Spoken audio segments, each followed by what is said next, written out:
ஆரம்பிக்க உள்ளது. பொதுக்கூட்டத்தில் ஆளுநர் மற்றும் நடிகை குஷ்பு குறித்து அவதூறாக பேசிய வழக்கில் சிவாஜி கிருஷ்ணமூர்த்திக்கு சென்னை எழும்பூர் பெருநகர குற்றவியல் நடுவர் நீதிமன்றம் கடந்த பிப்ரவரி மாதம் 2 ஆண்டுகள் சிறை தண்டனை விதித்தது.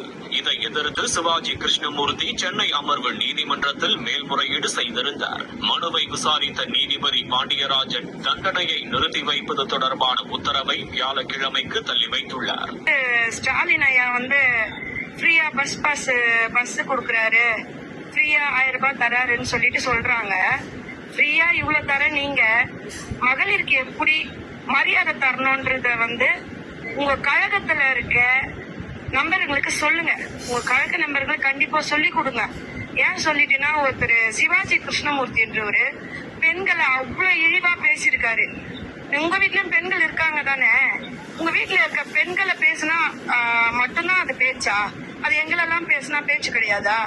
ஒரு நல்ல மனுஷனை தான் நாங்க தேர்ந்தெடுத்து வந்திருக்கோம். இந்த இடத்துல புதுசா வந்தவங்க யாருமே கிடையாது. எங்க மக்கள் இயக்கத்துல இருந்து வந்தவங்க எல்லா மகளிருமே அப்பத்துல இருந்து ரசிச்சு